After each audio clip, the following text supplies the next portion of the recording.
What's up, everybody? My name is Joe Brown, and this is Heresy Financial. There was a recent Twitter exchange between Joe Weisenthal and Bob Murphy. Bob Murphy, if you're not aware, he's a brilliant Austrian economist. Joe Weisenthal works at Bloomberg. Now, Joe made a claim that an economic system that allows one person to preserve their purchasing power over a time period that's long, like 100 years, is actually immoral. And in response, Bob wrote a great article on Mises.org. I will link that below. But what we are going to do in this video is kind of pull back the curtain, take a look at the mechanics behind the different systems that would allow that purchasing power to be preserved over that amount of time versus the opposite, which is, the system that we have now, to discover which one is truly immoral. Ready? Let's dive in. All right, so let's take a look at the original tweet. It would be immoral, in my opinion, to have a monetary system that allowed a time traveler from 100 years ago to maintain their purchasing power all that time without having done anything in that time other than store money under a mattress. Essentially, what you have here is the assumption that savings are idle resources that actually belong to the community, not the individual. And if you don't continually fulfill a specific duty to the community, you lose your right to ownership of that property. So the first thing we have to address here is property rights. My property rights end where your property rights begin. I have the right to take my fist and move it rapidly into the space in front of me, unless, of course, that space is occupied by your face. Similarly, I have the right, if I want to provide value to somebody in the form of labor, a product, a service, time. And I have the right to come up with an agreement with somebody on what I get in return for that. I will give somebody 8 hours of my time as long as what they're giving me in exchange for it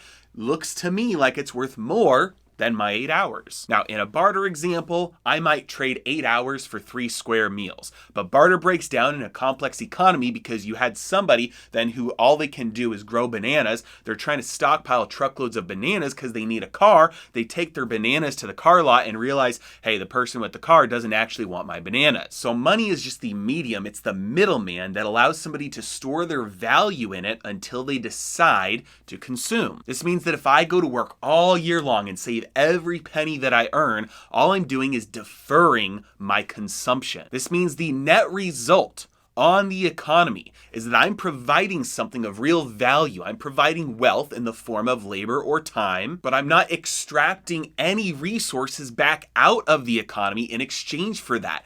Temporarily, I'm providing free value to the economy. And the more I do that, the more the economy benefits because it does not have to provide me with any real resources in exchange for the value that I'm giving it. It gets my time or my labor or my products or my services essentially for free. Now, you might be thinking, well, no, it's not free because they have to give you money for that. And that is exactly right. The money, which is just a promise that I can go redeem that purchasing power that I'm owed from all the value that I have already provided. And as this continues to the extent that I provide real value to the economy in exchange for money and do not exchange that money for real resources, for goods or services, I'm causing deflation. So think about the Christmas Carol economy with Ebenezer Scrooge. This guy is hoarding all of the money. As a result of this, there's less money in circulation. That means the remaining money that is in circulation has a much higher purchasing power than it would have otherwise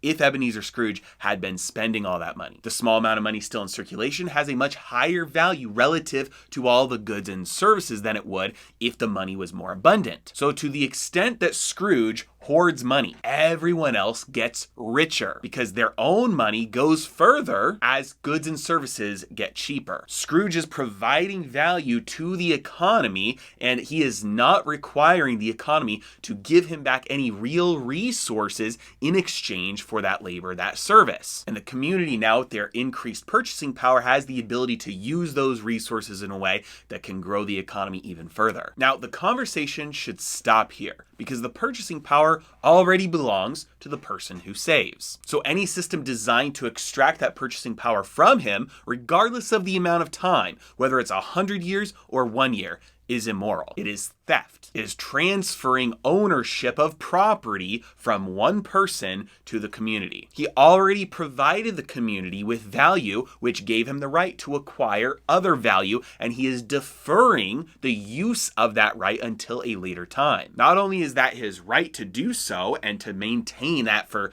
10, 20, 30, 40, 50 years if he wants to, but it is also beneficial to the community. So there is no need, morally speaking, for that person to continually have to add more and more value to a community just to preserve the purchasing power that he already acquired by providing that value in the first place. It already belongs to him, so morally he must just be able to keep it. But we can take it one step further. If you've been around the channel, you know that prices over time go up as a result of the money supply expanding. As the money supply increases over time, prices are bid up as that new money enters the system and works its way throughout the economy. Savers are then robbed of the purchasing power that they would have had because their money doesn't go as far as it used to. But here's the key. Absent an increasing money supply, you do not get stable prices. Stable prices are simply the result of expanding the money supply just enough to cancel out deflation, because a fixed money supply results in deflation, not stable prices. This is because we always have growth, technological advancements, innovations, progress, increases in efficiency, and many other things that cause abundance from things that were scarce means you get more for less. So with a fixed supply of money, prices would have to come down over time, because as the total pool of real wealth increases, it's still represented by the same number of units of money that it was before it grew. Therefore, each unit of money would represent a larger total amount of wealth than it did before. Therefore, the same amount of wealth would be represented by a smaller amount of money than it was before. Which means that if we go back to Joe Weisenthal's original tweet, he said a monetary system that allows a time traveler to maintain